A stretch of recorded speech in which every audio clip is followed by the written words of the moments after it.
Olá pessoal, meu nome é Gabriel Marroy, sou professor aqui do Instituto de Biociências da USP, no Departamento de Genética e Biologia Evolutiva, e dando sequência ao nosso curso de processos evolutivos, hoje a gente vai começar a falar da herança de caracteres complexos, caracteres que se apresentam como uma distribuição contínua, como essa que vocês estão vendo aqui. Então você mede um conjunto de organismos, coloca o tamanho deles locados num gráfico, aqui você vai ter as observações e em geral você vai encontrar uma distribuição como essa.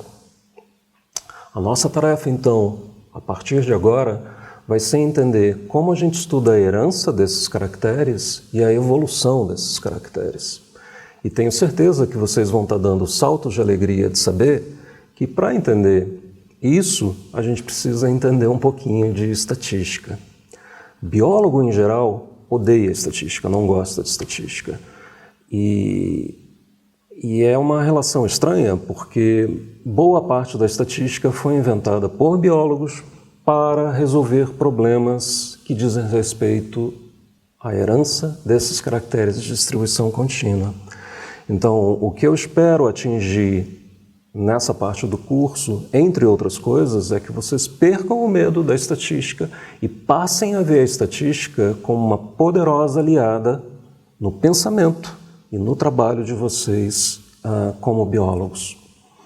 A biologia é claramente uma das ciências que vai tomar uma importância muito grande no século XXI. E para que a biologia possa avançar, vocês têm que estar preparados para lidar com não apenas um caráter, mas com vários caracteres ao mesmo tempo.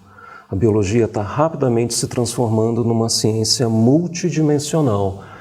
E tudo começa, para entender esses sistemas multidimensionais, esses sistemas onde você tem várias variáveis ao mesmo tempo, tudo começa com uma estatísticazinha muito simples e muito básica, que é o que a gente vai começar a olhar hoje. Quando você é confrontado com uma distribuição de frequências como essa, com uma distribuição de observações em uma população como essa daqui, uma curva normal que se apresenta como um sino, você tem duas estatísticas fundamentais, as mais básicas, que servem para descrever essa curva. A primeira delas, que é muito intuitiva e que vocês já sabem, é a média desses caracteres.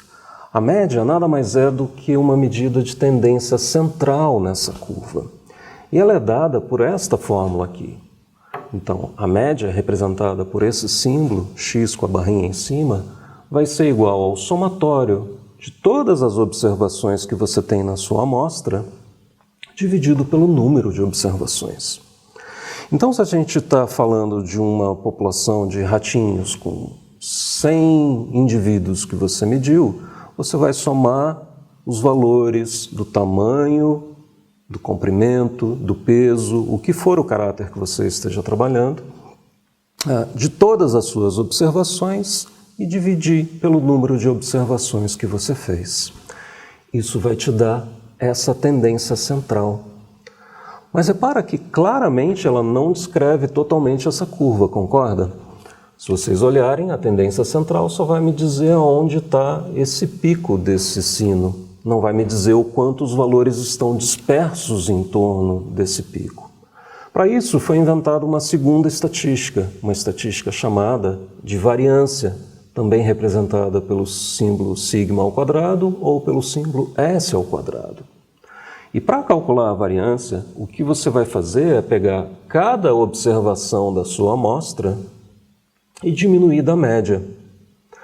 E fazer o somatório disso e elevar ao quadrado.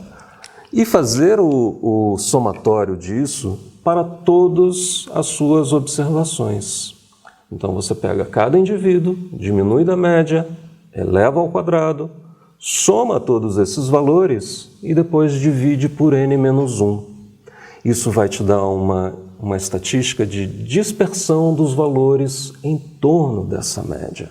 Quanto maior a dispersão desses valores, maior será a variância.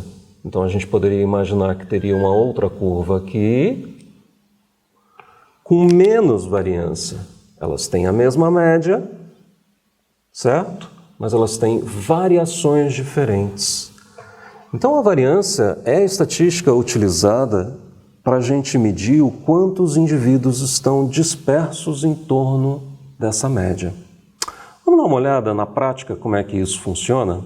Então vamos fazer um exemplo numérico para a gente ver como é que fica o cálculo da média e da variância. Imagina que o pesquisador foi para a natureza, mediu alguns indivíduos de tucano e mediu o bico neles e encontrou estes valores que vocês estão observando aqui em cima. 5, 4, 4 e 2. 4 observações. Repara que isso está em milímetros. Como é que a gente vai calcular a média? A média nada mais é do que o somatório dos valores de cada indivíduo dividido pelo número de observações. Então, 5 mais 8 mais 2 dá 15. 15 dividido por 4, 3,75 é a média dessa amostra, dessa população. 3,75 milímetros, tá, gente? A média tem escala. Se você mensurou em milímetros, a média também vai estar em milímetros. E para a variância? A variância vai ser dada pelos desvios em relação à média elevado ao quadrado.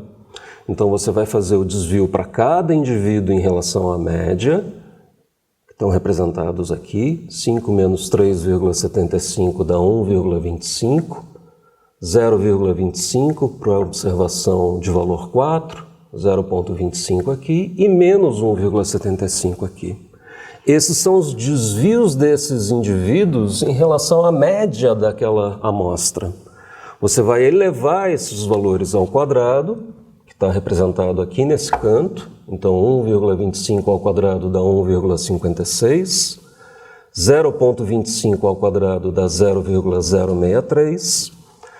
E a mesma coisa aqui para baixo para o 1,75. Menos 1,75 ao quadrado dá 3,06. Soma estes valores dá 4,75, que dividido pelo número de observações menos 1 vai te dar a medida da variância. Neste caso, nesta amostra, essa variância é de 1,58 milímetros ao quadrado. Esse é um ponto muito importante, gente. A variância, por elevar os desvios ao quadrado, significa que a variância tem escala, ela está referida ao fenômeno natural que você está medindo, que é a diferença entre os indivíduos no comprimento do bico, mas ela estará na escala quadrada. Então, neste caso, 1,58 milímetros ao quadrado. A grande desvantagem da variância é exatamente o fato dela estar na escala ao quadrado. Ela deixa de ser intuitiva para a gente, porque você não está mais pensando em milímetros, você agora está pensando em milímetros ao quadrado. A solução que as pessoas encontraram foi criar uma terceira estatística, chamada de desvio padrão, representado pelo símbolo sigma ou SD, nesse caso, que nada mais é do que a raiz quadrada da variância. Então, após encontrar a variância, se vocês quiserem retornar essa estatística de dispersão em torno da média para a escala original que você estava trabalhando, basta vocês tirarem a raiz quadrada dessa variância, que nesse caso vai ser a raiz quadrada de 1,58, dando aproximadamente 1,26 milímetros. Então você tem uma ideia agora do quanto naquela população real os valores estão dispersos em torno de uma média na mesma escala da média, em milímetros. Por que as pessoas inventaram a variância desta maneira, com os valores elevados ao quadrado? Porque se eu fizesse simplesmente os desvios em relação à média e somasse esses desvios, ora, se a distribuição normal é assim, a média está aqui, eu vou ter desvios positivos, ou seja, aqueles indivíduos que são maiores do que a média, e vou ter desvios negativos, aqueles indivíduos que estão abaixo da média. Se eu somasse esses desvios, positivo vai cancelar negativo e a gente vai ter um número que não é informativo em termos do quanto eu tenho de dispersão em torno da média. Foi por isso que a variância foi inventada dessa maneira, na escala ao quadrado. A contrapartida disso é que ela deixa de ser intuitiva para a gente justamente por estar numa outra escala em relação à média. Ela está na escala quadrada. Eu vou mostrar mais uma estatística para vocês que também foi criada para ser bastante intuitiva. Até agora a gente olhou para essa amostra, para esse exemplo numérico de comprimento dos bicos em tucano, e a gente tinha 4 observações. Um indivíduo 5, um indivíduo 4, outro indivíduo 4 e um indivíduo 2. Nessa amostra que a gente tomou da população, a gente encontrou uma média de 3,75 milímetros. Encontramos uma variância de 1,58 milímetros ao quadrado e encontramos um desvio padrão de 1,26 milímetros. Agora imagina o seguinte problema, eu quero comparar a variação nessa população de tucano com uma população de um organismo que é muito maior do que o tucano. Uma ema, por exemplo, uma população de emas. Como é que a gente vai ter ideia se a variação em torno da média é mais ou menos a mesma, se os organismos têm escalas muito diferentes? Para isso foi inventada uma estatística muito simples que é chamada de coeficiente de variação. O que é o coeficiente de variação? É uma medida adimensional, ela não tem escala. E olha como é que ela é calculada.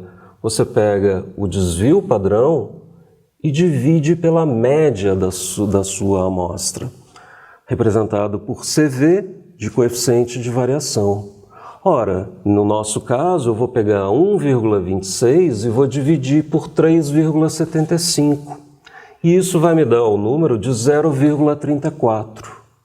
Se eu multiplico esse número por 100, eu encontro o valor de 34%. Então, relativamente à média, essa população tem 34% de dispersão em torno dela.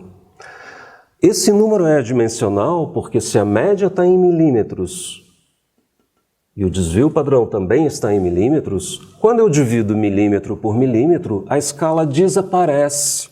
E eu agora poderia comparar, em teoria, organismos com escalas muito diferentes e fazer a seguinte pergunta: uma é mais variável do que a outra? Uma tem mais variação do que a outra? Repara que agora isso não depende mais da escala do organismo. Eu posso comparar uma população de ema com uma população de tucano para saber se relativamente à média deles, o quanto os valores estão dispersos em torno dessa média. Então, o coeficiente de variação é uma estatística bastante intuitiva e com utilidade prática muito boa, como eu vou mostrar para vocês num exemplo de gorila e de sagui. Então, olha só, pessoal, o grande lance do coeficiente de variação é ele ser uma estatística intuitiva de comparação da variação em organismos que têm escalas muito diferentes. Então, se você quiser comparar um elefante com um porquinho da Índia, você vai ter muita dificuldade de saber se uma população é mais variável do que a outra.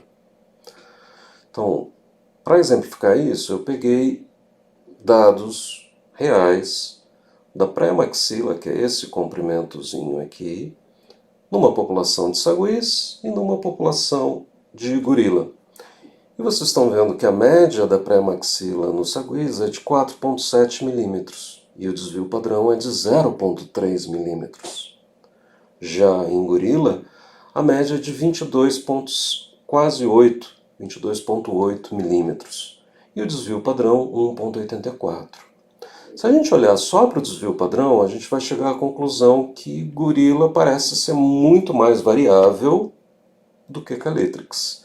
Mas na realidade, quando a gente calcula o coeficiente de variação, vocês vão ver que dividindo o desvio padrão pela média, vocês vão encontrar algo em torno de 6,6% para sagui. e cerca de 8,1% para gorila, indicando que essas duas populações são mais ou menos igualmente variáveis em termos do comprimento da pré-maxila. Repara aqui o poder do coeficiente de variação. Ele serve para você comparar coisas com escalas muito distintas entre si e ter uma ideia do quão relativamente variáveis essas populações são, independente da escala desses organismos. Antes da gente terminar essa parte de estatística básica, eu vou chamar a atenção de vocês para um truque bastante útil. Ora, a média nada mais é do que o somatório de todos os indivíduos dividido pelo número de observação, certo? Repara que se as minhas observações, se eu tenho a frequência das minhas observações, eu posso calcular a média simplesmente multiplicando a frequência daquela observação pelo valor daquela observação e fazendo esse somatório. A conta é exatamente a mesma, mas esse é um truque bastante útil, particularmente no curso de evolução, onde com frequência a gente representa as coisas em termos de frequência. Então, por exemplo, 5 é uma observação entre as 4. Logo, ela representa 25% dessas observações. Eu tenho duas observações 4. Logo, duas observações em 4, ou seja, 0,5 dessas observações. E 2 é uma observação em 4 também, representando 25%. Como é que eu calcularia a média? Eu poderia multiplicar 5 por 1 sobre 4, mais 4 multiplicado por 2 sobre 4, mais 2, essa observação, multiplicado pela frequência com que ela ocorre, 1 sobre 4. Se vocês fizerem essa conta, vocês vão ver que vocês vão encontrar exatamente a mesma média, 3,75 milímetros. Ela só está representada de uma outra forma aqui. E isso vai ser bastante útil quando, na próxima aula, a gente falar de efeito médio de um alelo, onde a fórmula derivada para você chegar no efeito médio de um alelo é muito simplificada se você representa a média dessa forma. Então isso vai ser útil para a gente mais adiante.